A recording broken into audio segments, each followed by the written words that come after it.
Good morning and welcome to Ordinary Life.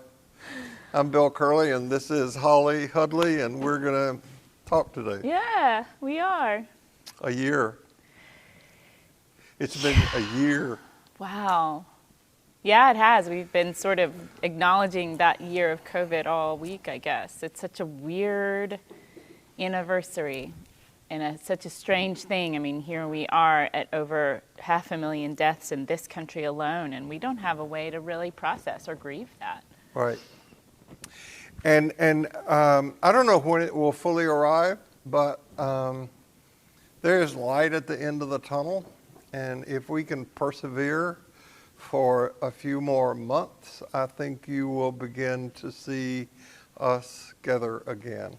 I don't know what that looks like right now, but as we get more and more people vaccinated and the cases drop, we will assemble again sometime.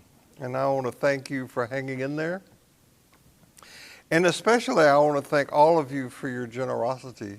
Yeah, we've with the money that you all who have been able to contribute have continued to do so. We've been able to give directly to organizations providing relief during this time, rent relief, groceries, bills, for families that are in danger of being evicted if they don't have it. So that's pretty awesome. So far this year we've given away $20,000. I think 15. We gave away 5 and then then 15? 10. Oh, Yeah. 10. Yeah. $15,000. I exaggerate. It's just part of what comes with ordination, you know. So thank you very much for that.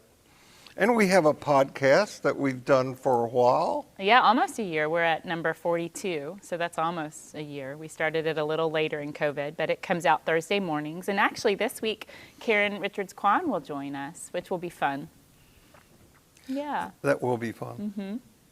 And I'll let you know that it's Lent here at St. Paul's. Holy Week is coming up in a few weeks. And all you have to do is to go to the stpaulshouston.org website and see all of the opportunities there are for connecting in a wide variety of ways. Whatever you are interested in, worship-wise, liturgy-wise, education-wise, volunteer-wise, whatever it is, there's an opportunity for you here at St. Paul's. I want to thank Olivia Watson, who's behind the camera today, and John Watson, who's the floor manager, and they're running the ship by themselves. Yeah. Pretty much. They've steadily shown up Sunday after Sunday. So, no matter who you are, no matter where you are on your spiritual journey, whether you are a pajama person or a wine and cheese person, you're welcome here. One of the convictions that is behind all the teaching that we do is this. When we see ourselves, when we find ourselves in the heart of sacred mystery, we begin to find sacred mystery in us. And further, and this is what is essential for healing and wholeness, both for ourselves and for our planet, if we do the religious and spiritual work that is required to grow in these two areas, we begin to see that sacred mystery is in other people too. Our ongoing spiritual work is to learn to increase the circle of inclusion to where it embraces everyone. And what is required for this journey are 3 things: openness, willingness, and radical honesty. Now, I'm not saying this is easy or quick. Crossing the territory between the no longer and the not yet has an element of risk. We leave behind a shoreline that we have known, familiar terrain. We set out on the journey, and another shoreline is not yet in view. And that makes a lot of people very anxious. They want to go back to the familiarity of the old. They want to be able to grab some certainty about the future. So we've got to step out beyond what in psychology we call our fate and be willing to find and embrace our destiny. Now, our hope lies in the fact that there's guidance for this journey.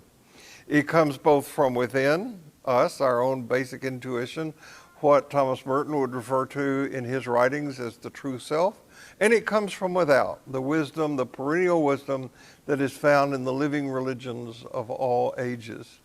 And that's what Carl Jung referred to when he said that healing was to be found in the truths that the living religions have provided their adherents across the ages. One of our favorite quotes, and Holly and I use it both fairly frequently, is a line by a 13th century mystic by the name of Meister Eckhart. By the way, Eckhart is not his first name. Huh? Is his first I mean, it is his first name.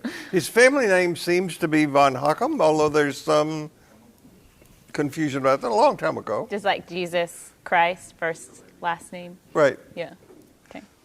But Eckhart got a master's degree in Paris in 1302, and after that he just simply became referred to as Master Eckhart. So here's the quote that we use a lot. The eye with which I see God is the eye with which God sees me. Now, a problem is that we're not taught to see this way. In spite of the fact that this wisdom is in every living religion, since the Enlightenment, we have been taught to look at and not to see. So we have learned to analyze, quantify, measure, weigh, and so forth, things and people. And we think that when we look at them, we see them, but that is not the case. And I think it takes a great deal of courage and humility to know or to admit that we don't really know the other. We know only our subjective, idiosyncratic experience of the other, whether that be an animate or inanimate object. Now, at the heart of Hinduism, is the quest to see that one's identity is one with the sacred. Buddhism is all about becoming enlightened, seeing.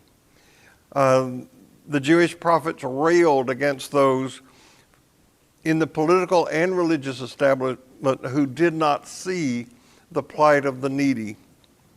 And justice, of course, was Jesus' central concern. The belief that there was no one who was not worth God's trouble. So a primary metaphor in the Jesus narrative, both spoken and acted out, is the desire to cure blindness, the lament that people have eyes, but they don't see. Now, this kind of seeing is hard to do. I heard a colleague of mine once say that Jesus did not have disciples. He had disciples. For example, they would ask him to explain something about the community of empowerment he wanted to bring into existence, and he would tell them a story, and they would look at him and say, duh, I don't really get this. And they didn't get it. The people closest to him didn't get it. Now, if you read the Jesus narrative, and I encourage you to do that, you can read through the Gospel of Mark in probably less than half an hour. Get a good translation. Don't just assume you know it. But if you read through it, you will see that when Jesus spoke to people, even those closest to him didn't have a clue what he was talking about. And I think that ought to give us a little lesson in humility and sort of dampen down our arrogance when we think that we know the answer. In Matthew, which is the narrative that we are following right now, dealing with the Sermon on the Mount, Jesus talked about people already being in a loving relationship with God and their need to nurture that relationship through all sorts of things. Giving to the poor, taking care of the widows and orphans, that sort of thing, and also through prayer. So it is in chapter 6 in the Matthew narrative where we find what is called the Lord's Prayer. In the Luke narrative, there is another version of the Lord's Prayer, and this one is the result of two disciples going to Jesus and saying, Lord, teach us to pray. Now, there is no scholar who believes that the Lord's Prayer as we currently have it was something Jesus constructed. It was something that was constructed by his followers in the years after his execution. It was a way that they stayed connected to him. It was a way that they gave encouragement to themselves about what the central message of Jesus was. I think that we can safely assume that Jesus' disciples knew and experienced Jesus to be a person who had a profound spiritual practice. He is said to have prayed often, mostly alone. But no doubt his disciples heard some of his prayers and they imitated him. And they prayed, as we began to talk about last week, that the community of empowerment that Jesus talked about would become a reality. Or, as it is put in the Lord's Prayer, thy will be done. Eugene Peterson translates that phrase, set the world aright. Question is, what is the will of God? How does Neil Douglas Klotz translate this line? Do you remember off the top of your head? Soften the ground of my being so that your desires may be fulfilled. I think that's it. Yeah. So I want to add one of my favorite quotes about seeing, in addition to the Meister Eckhart one that we both love, and it's from Pierre Teilhard de Chardin. And he said in his book, The Phenomenon of Man, which is probably his best known writing, seeing, one could say that the whole of life lies in seeing. If not ultimately, at least essentially, to be more is to be more united. And this sums up and is the very conclusion of the work to follow. But unity grows, and we will affirm this again, supported by an increase of consciousness, of vision. So the evolution of the eyeball supports this idea. I gave a talk on that some time ago, maybe 2 years ago in here. And the eyeball went from a light spot on the top, on the head of an amoeba, if you will, to the water-based eyeball, that is the fish, that is also ours. And that evolved from being able to see light and dark, to color, to developing insight. So we have an inner eye also, and it's only by honing our insight that we can learn to see the kind of world that Jesus envisioned. When we get stuck trying to nail down God's will for us, it's a missing the forest for the trees kind of deal. We get hung up, I think, on the particulars of the whats rather than the hows. And the essential question I think we should be asking, at least how I would surmise Jesus' message, is not what does God want for my life, but how shall I live? Or as Viktor Frankl put it, what does life want from me? For a long time in my life, when I was younger, I thought of myself as a bad religious person. Turns out I was really just anxious about it. I wasn't settled in this walk, and I wasn't comforted in prayer by answers from God. I had friends who said they heard God speak to them, who talked the talk about God's plan for their lives, down to what job they got, and even what car they would buy. I've since learned I don't really think God deals in capitalism. I don't think he or she particularly cares what car I drive. I don't even know that God knows cars exist. Who knows? I don't know. There are a lot of emphasis in that circle, however, about finding and praying for the one. You know, that one true love of your life, and God had handpicked for you from all the 7 billion people in the world. I had a lot of anxiety about how this one person would find me and how I would know it was really them if I wasn't hearing God answer my prayers. For a long time, I was jealous of those who were so confident that they had heard from God. And so I prayed harder. I furrowed my eyebrow even more. I'm sure that's part of why I have wrinkles now. And I tried to squeeze these answers out from God, like, come on, God, just tell me. I don't do that anymore. It's not how I pray. And God's answers, whatever they are, never came to me via some direct connect. I've never heard a voice or beheld a burning bush in my path. Maybe I'm not doing it right. I'll definitely hold that possibility for those of you who are really confident that you hear something.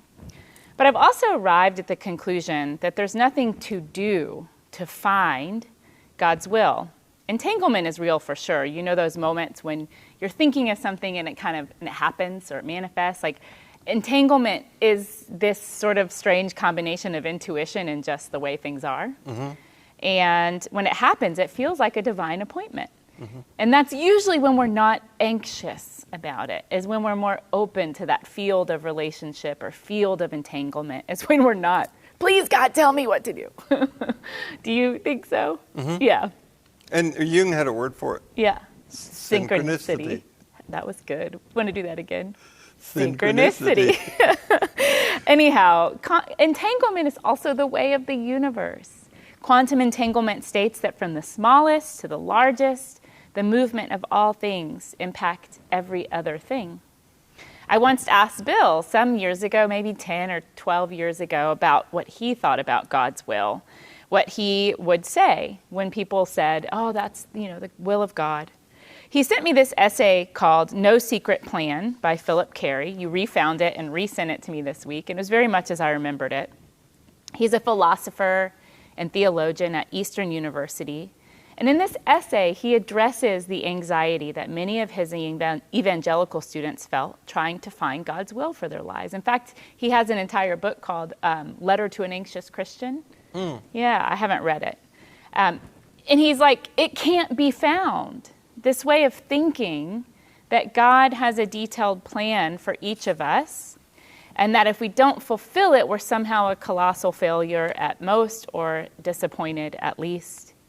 What kind of God would play this epic game of hide and seek with us just to potentially dupe us in the end if we don't figure it out?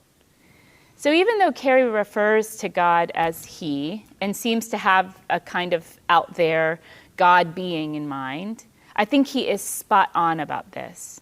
God's will doesn't exist. That's sort of scary to say right here, right? We keep waiting for the lightning bolt. I know. So what he says is we are supposed to make our own decisions, be our own moral agents, seek to become mature adults who grow in wisdom and understanding. We're also supposed to make mistakes and learn from them. We're not supposed to be handed answers by this divine string puller at every turn in our lives. We would not learn from that. We are supposed to grow up, which our friend Diarmundo Miracu has an entire book about. And we show that book every Sunday in the announcement slide. Yeah. It's one that both of us have read and think that you should read too. It's called When the Disciple Arrives. Yeah. So I think, Pierre Desjardins said it's a groping. Evolution is a groping forward, a sort of grappling and struggle even. So Carey essentially lays out that the whole of God's will can be summarized by saying, live justly, love mercy, and walk humbly. If ever we have anxiety about what God wants from us, I think we can turn and ask, does what I think I want or what I think I'm asking for create more justice, more mercy, and am I doing this to satisfy my ego or to contribute to a greater sense of good in the world? That's it. It's that simple. Justice, mercy, and humility. So I repeat, there is nothing to find or do about God's will. It's just to be. And the more I grow in this sort of, I want to say like mystical, non-dual way of thinking, the more that I think God is not doing anything. God is just being. More just, more merciful, and more humble. Now those words come from the first axial age in the Jewish tradition, in the Jewish prophetic tradition, and you can find them in the book of Amos in the Hebrew Scriptures. We've talked a lot about that first axial age business, which happened. It's when what I call the evolution of right religion occurred, and somewhere between the 11th and the 7th centuries BC. And it is other focused. Don't do to somebody else what you would not want to do to you. And what would motivate or shape those actions are those three qualities that you just mentioned, justice, mercy, and humility. and that's how we have to live. There is a struggle, I think. I mean, if you want to say what is the will of God, the will of God is that we do those things, and that we have a commitment after we have done the survival issues, handled the survival issues, we have a responsibility to grow. Yeah. So occasionally in counseling, I would have somebody lament to me that life was not fair. And my kind of smart alecky response is, you're right, it isn't. If it were fair, you would be living in sub-Saharan Africa and wondering if your baby would be alive tomorrow. Because that's where the majority of people on our planet live. We're the blessed. So we'll get to that. But they're not the unblessed. We can't think of the people. Right. Yeah. Right. Yeah. They're unfortunate. They suffer. By our standards. Yeah. And for sure, everyone on this planet deserves food, a place to go to the bathroom, and a place to lay their heads. For sure. But the question remains for people. Does God send earthquakes to some places and not others? Hurricanes to some part of the Gulf Coast and not others? Does God have a favorite country? A race? Does God really care who wins the Super Bowl? Only when it's Tom Brady. So to begin to get an answer, I'm going to tell you a story. It's a true story. And all of my stories are true stories. Oops. Well, I passed about 4 slides. That's okay. You got caught up in doing it. I did. I got preachy. So I just want to say all the stories I tell are true. Some of them just haven't happened yet, but this is a true story. There was a pastor who had a long, very successful, meaning he was much beloved ministry in this one church. He'd been there almost 40 years, almost the entirety of his ministry. He'd grown up with and in that community of faith. And it came time for him to retire, and they were going to honor this man of the cloth with a great celebration. By the way, if you've ever wondered where the phrase man of the cloth came from, as I have, I looked it up, and it used to be that people who were professionals wore uniforms. Like a baker would wear a white cloak, and it was referred to as the baker's cloth. And for some reason, somewhere in about the 17th century, that usage of person of the cloth fell away for everyone except clergy, and then the phrase just got used to be clergy as, in general, a person of the cloth, of the uniform, and many clergy do wear uniforms. So, at any rate, as this man's retirement approached, he was interviewed by a reporter from the local newspaper, and the reporter asked him, do you have any regrets looking back over your ministry? And the minister said, yes. I wish I had preached more comfort. People hurt. There are a lot of hurting people. Every one of us is dealing with something that scares us, something that makes us clutch up. It's a concern we have about somebody who may get COVID. You know what your hurts are. And so it made sense to say, I wish I had preached more comfort. I had a homiletics professor in seminary. His name was Gordon Clonard. He was a man I love very much. Tragically, he was killed in an automobile accident about the time I came to Houston. And I remember him saying in a graduate seminar one time to us, seminars in homiletics, and he said, find out what makes people cry on their pillow at night and preach to that.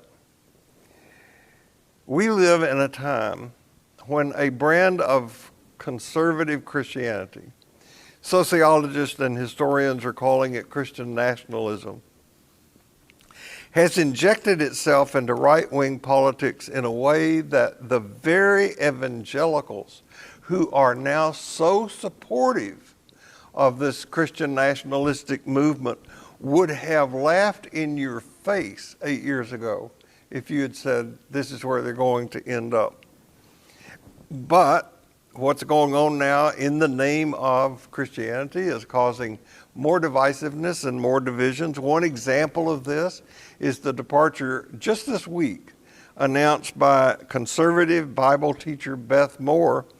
She said that she was leaving the Southern Baptist Convention because of its marriage to Donald Trump and his ideologies. Now, I'm not sure how this leaving of the convention on her part is going to look, because she's going to remain a member of her church, which is the First Baptist Church here in Houston. Oh. And it is certainly part of the Southern Baptist Convention. But there is this divisiveness that's coming up. I'm sure you've heard people say something like, there's no need to wear a mask. God will protect you from the virus. Or if God intends for you to get the virus, you'll get it. And many of these same people who are assured of God's protection still feel the need to arm themselves with weapons to protect themselves. So back to the pastor who said he wished he'd preach more comfort. I can understand that, because as I said, there's not a one of us who isn't hurting in some way, anxious about what tomorrow will bring for us or for a loved one. One of the things that I am convinced is a solid truth from the best of all living traditions and from evolutionary cosmology is that, to use Richard Rohr's phrase, everything belongs. Everyone belongs. There is no mostly disinterested God out there who occasionally takes a stick and stirs up stuff to occasionally make our side win or lose. We're all part of one belonging system.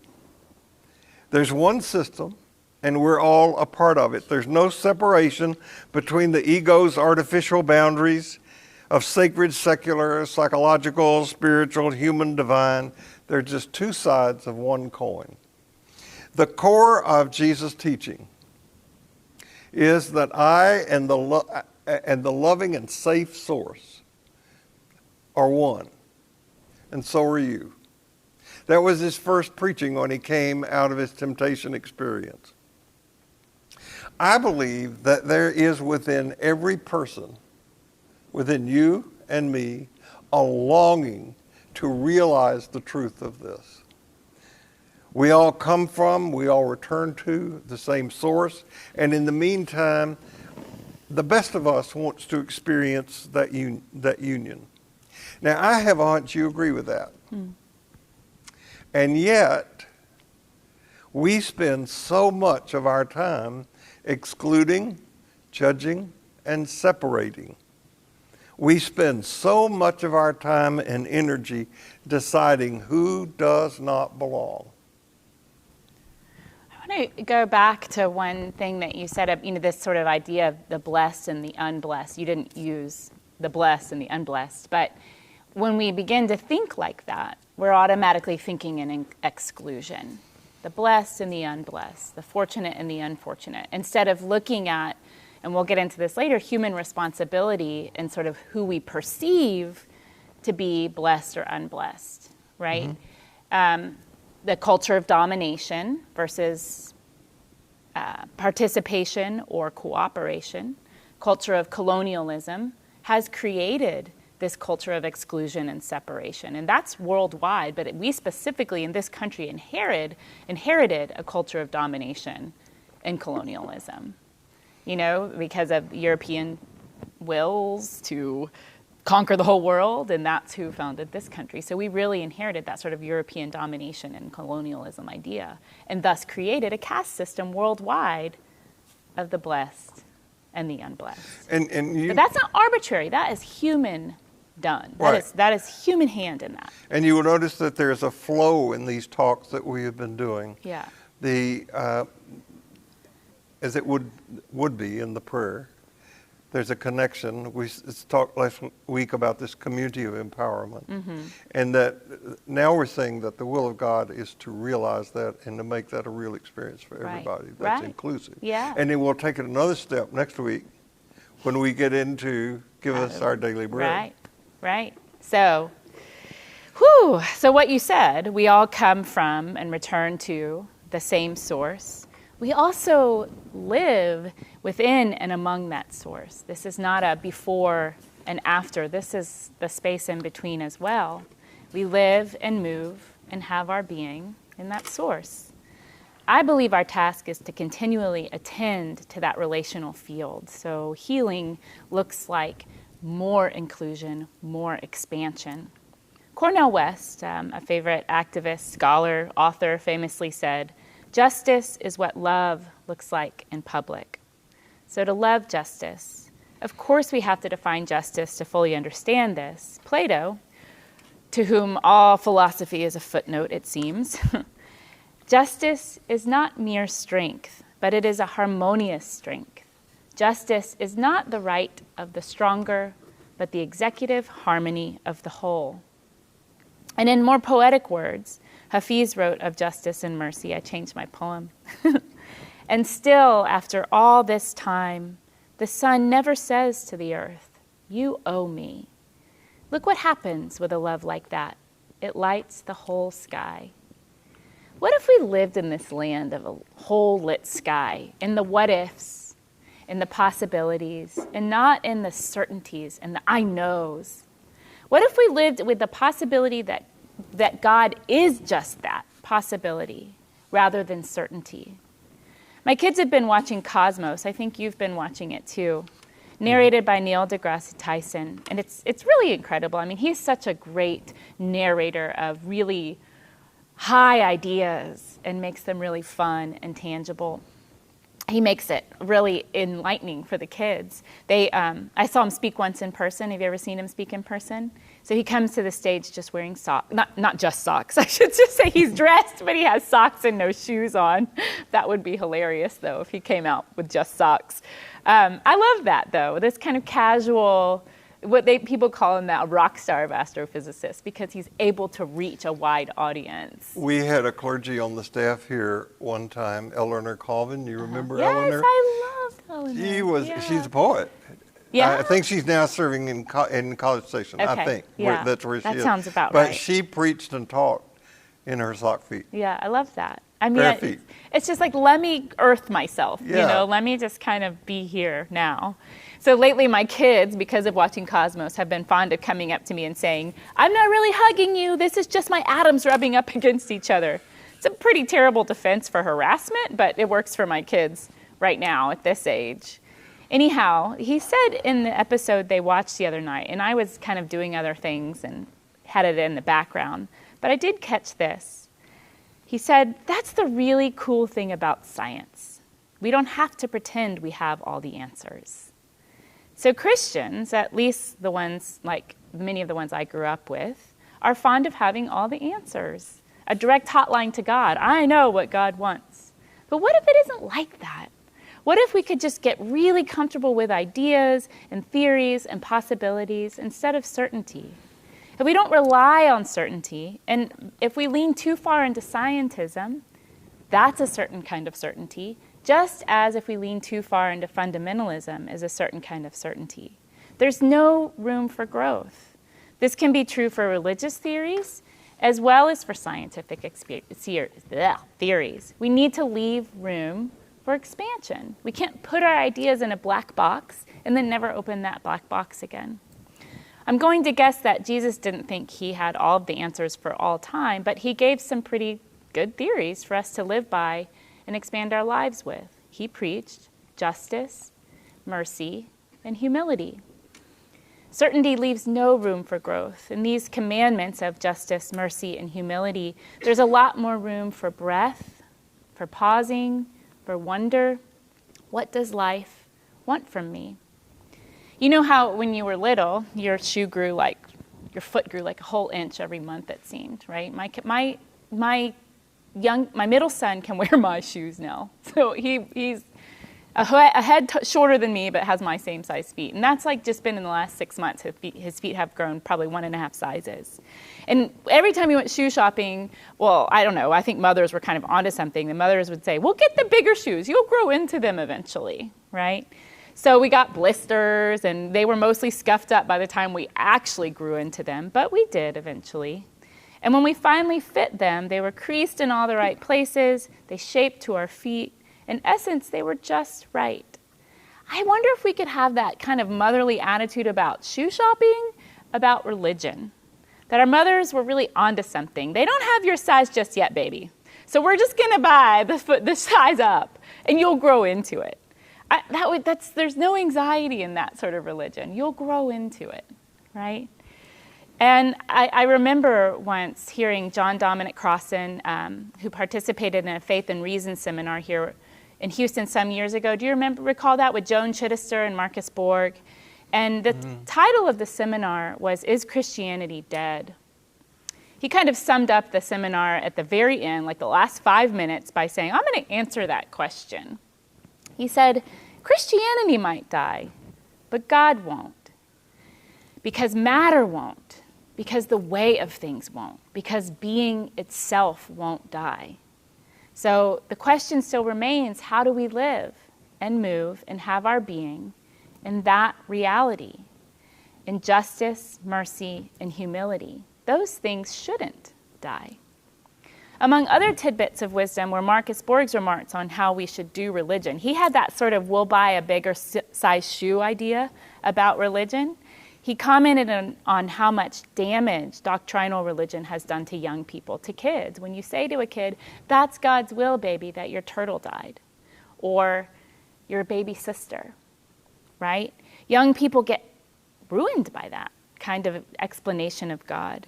And they stress themselves out and to tie themselves up into knots over what's God's plan for their lives and whether or not they're doing it right.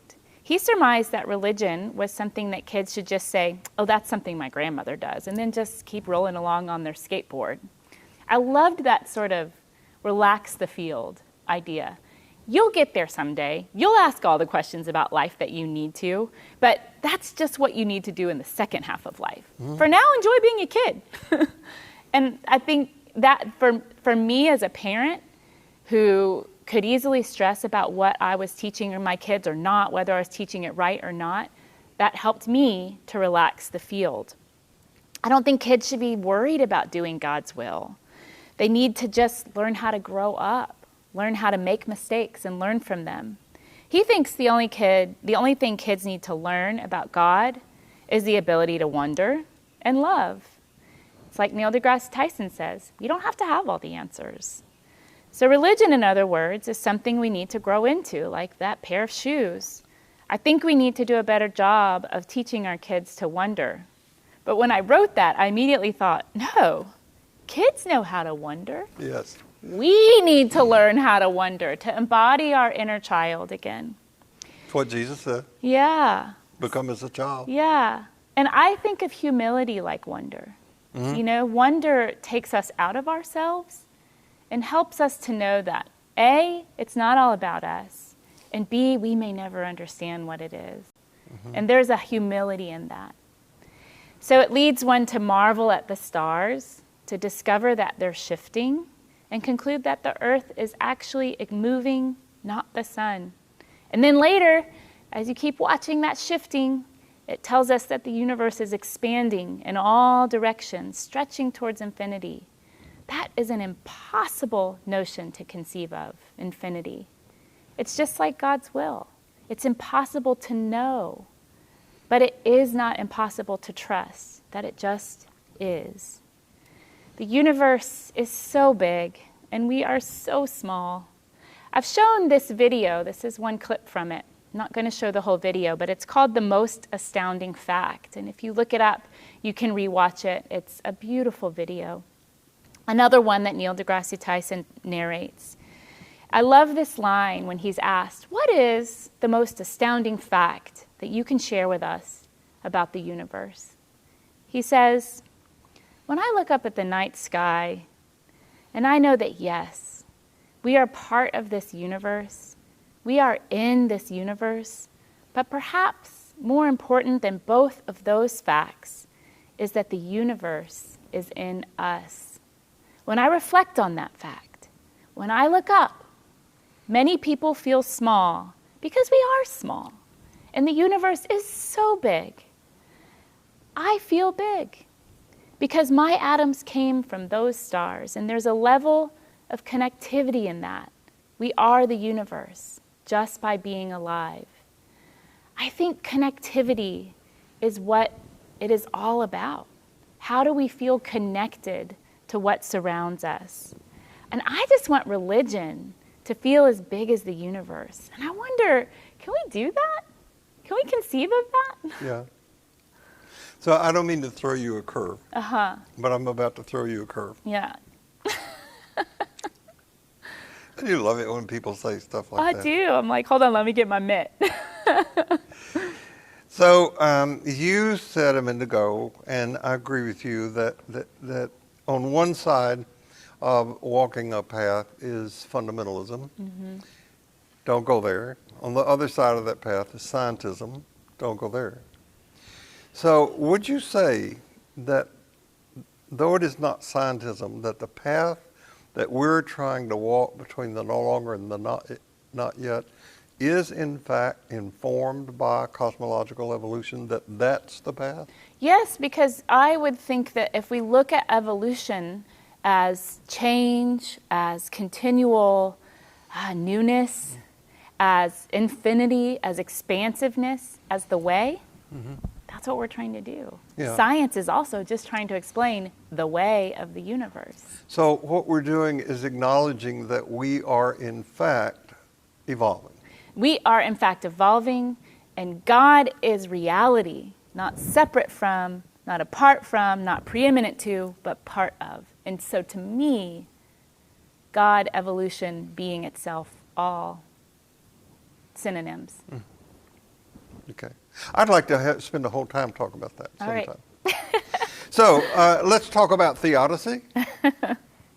We can't talk about the will of God without talking about theodicy. I'm sure when you woke up this morning, theodicy was the first thing on your mind.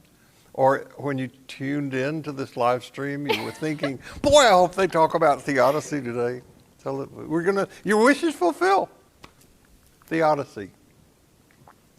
Theodicy comes from two Greek words, theos, meaning God, dike, which is a Greek word meaning trial or judgment, and it means the vindication of God. The term theodicy was coined by Gottfried Leibniz in 1720, and it means really justifying God.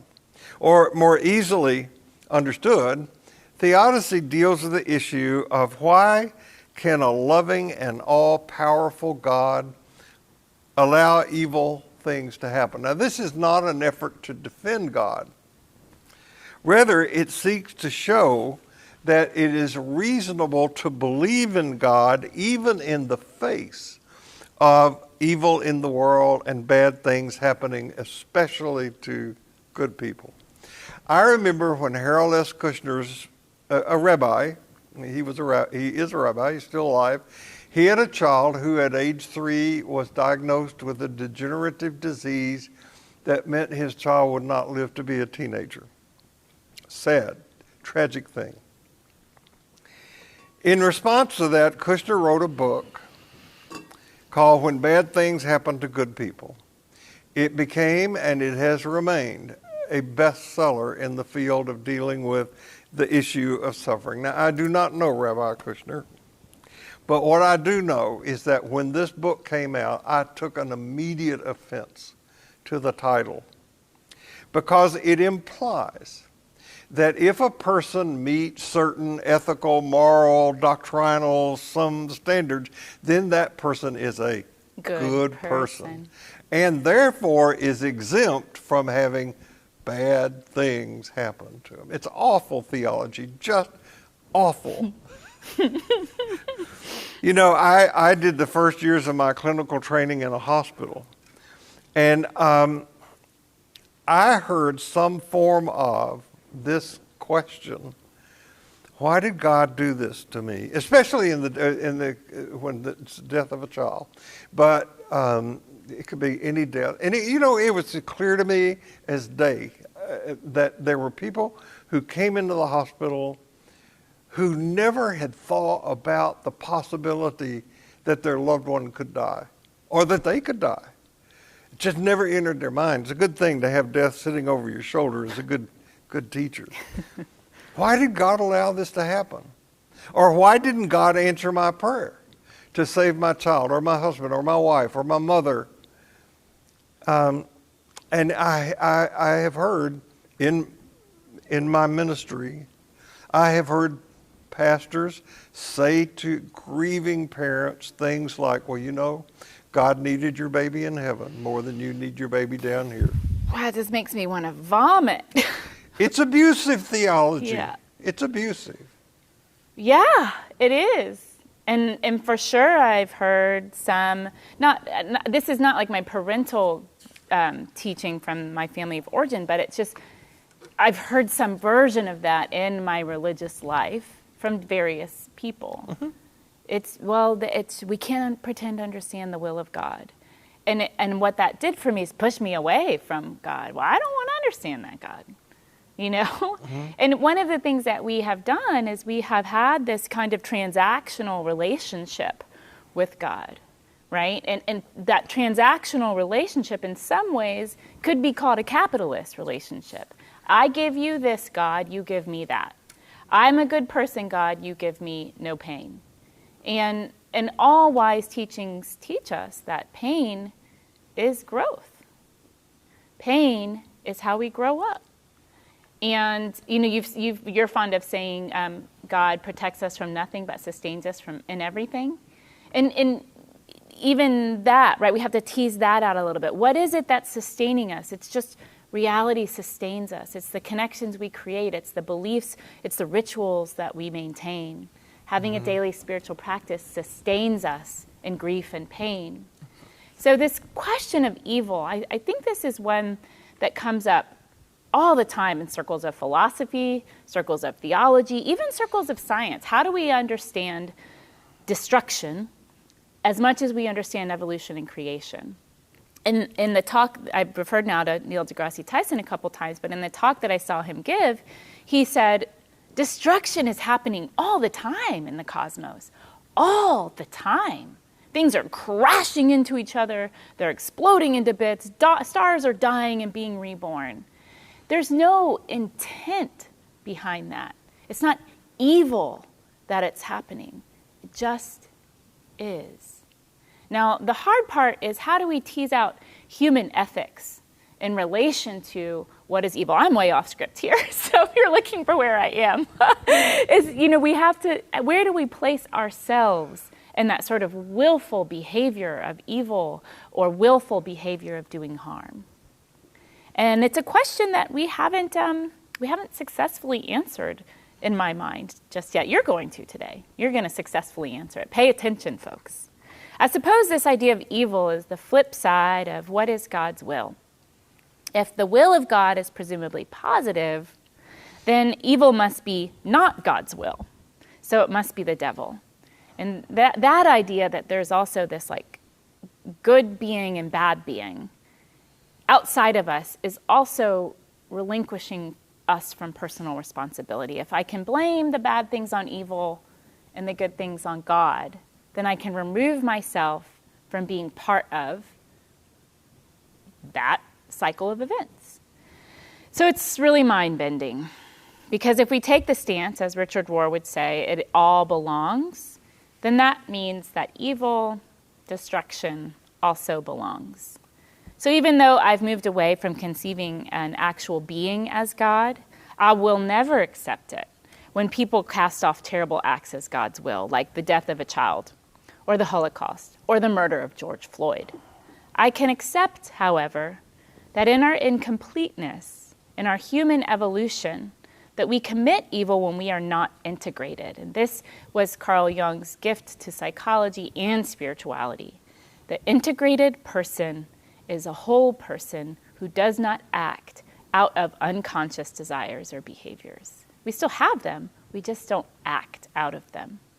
It's a kind of cosmic growing pain. This is where Teilhard de Chardin says this groping happens, that we go through these cosmic birthing pains at every stage of human evolution. To be frank, I don't know if we can ever expect a universe where evil doesn't exist. Without evil, how do we know what is good?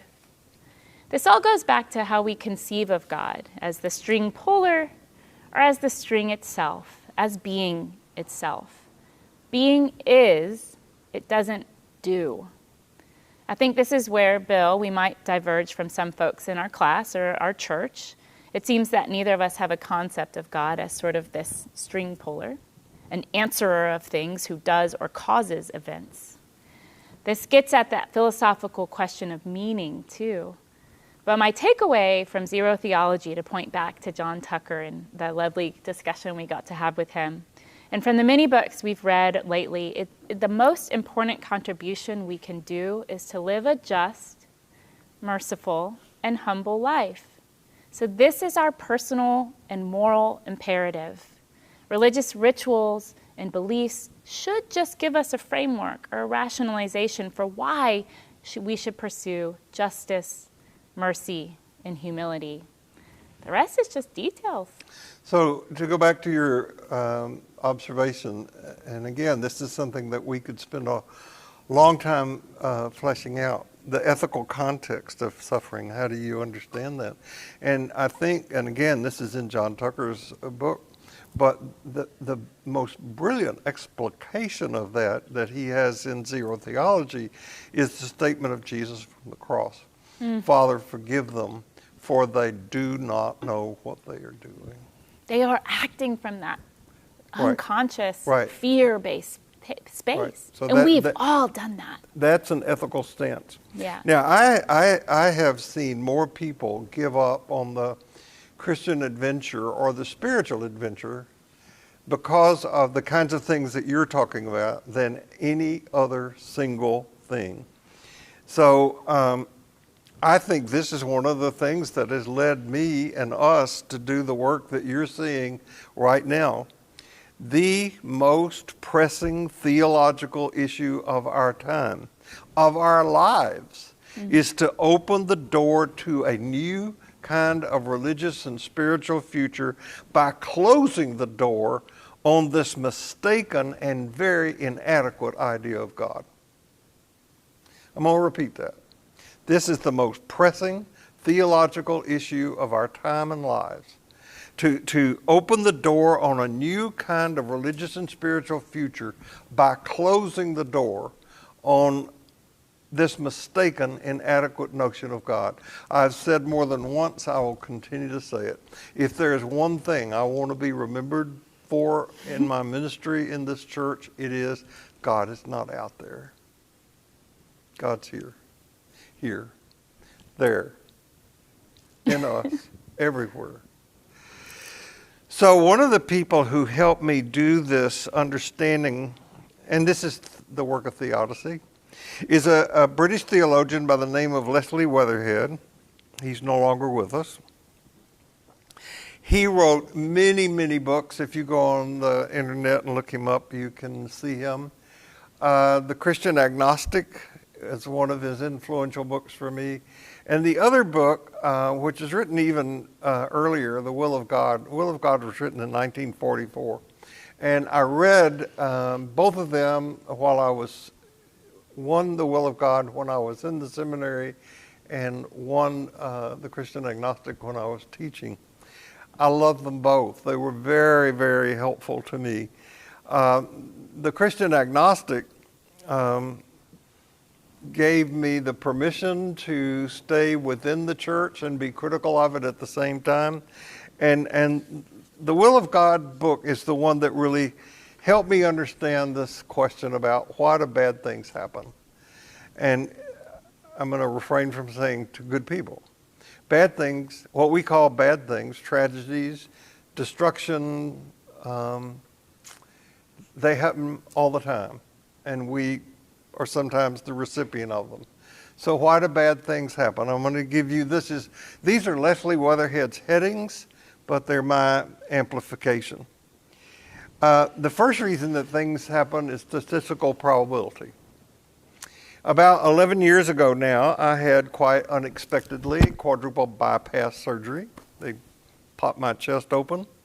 And my cardiologist was one of the best in the nation. We came to know and love each other. He, by the way, was Buddhist. Yeah. And murdered. And He was murdered. murdered. Yeah. Yeah. Tragedy. Yeah. So early on in the management of my coronary artery disease, I asked this very brilliant Johns Hopkins graduated guy why I had this disease, this condition. I don't smoke. I'm not overweight. I work out every day. I don't have any family history. I don't have high blood pressure and all that. And he gave me his very learned response. He said, luck of the draw. That was it. Statistical probability. Everything connected with my not succumbing to this condition, which he referred to as a widowmaker. I asked him what would have happened if I had not had surgery, and he told me that was it. Everything connected to it, my recovery, was luck. That it was found the way it did, that I lived where I do and not in some rural part of the country. And many people are not so lucky. It's a luck. A certain percentage of people will get hit by automobile accidents, killed by automobile accidents this year. Others will get shot. Others will get robbed. Hurricanes will hit the Gulf Coast. And all of these incidents and more are what we would call the result of statistical probability. Some things happen because of human limitations. Just a few years ago, the surgical procedures used to detect, diagnose, and repair my damaged coronary arteries were not available. An invention had come into being, invented by the surgeon who did my heart surgery, that allowed him to operate on a beating heart. He did not put me on the heart-lung machine. Wow. Many years ago, when I was a child, back when there were dinosaurs, What'd they look like, Bill? they all came in all different sizes and shapes. Some were little you could pet. Chickens. When I was a child, the scourge of every parent was the fear of polio. Jacqueline Webster, I love that name, Jacqueline Webster. The first girl I had a crush on in the first grade. But it was a hopeless, hopeless love affair because she was much older than me. She was in the fourth grade. Tragic story. It is a tragic story. Jacqueline got polio. When she came home from the hospital, she lived in an iron lung. I went to see her. Scary. And she died not long after that. And then some years later, Jonas Salk and Albert Sabine developed vaccines that have virtually eradicated polio from the face of the earth. Now, if you had to attribute God having something to do with polio, I would bet on the side of the healing and the wholeness rather than on God afflicting some people with the disease and sparing others. I remember the day I got the vaccine. I got the Sabine version. It was on a sugar cube. And that was it. By the way, when news came that there was a safe vaccine, church bells rang, factories blew their whistles, front page headlines on the paper, polio routed. We don't have that kind of response to the vaccines that are going to wipe out COVID for some reason. I'm not sure why that is. I think systems have not rendered themselves trustworthy to certain communities. That's right. That's right. I think that's a big, big deal. The third reason bad things happen is human evil.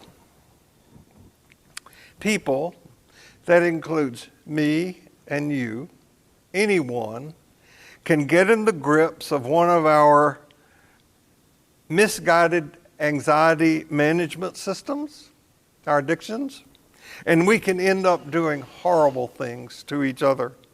A person drinks too much alcohol, gets in a car, and drives headlong into a car carrying a family of 4, killing everyone. God? I think not. People get in the grips of a complex that is activated by long repressed wounds from their family of origin and end up storming the nation's capital. God? Nope. Doing the work we do to nurture a transformative relationship to the God of Jesus, protects us from nothing. Doing the work we do to nurture a transformative relationship to the God of Jesus sustains us in everything. So what is God's will? Thy will be done on earth as it is in heaven, or set the world right, or let each of my actions bear fruit in accordance with your desire. So I tell you a Sufi teaching story.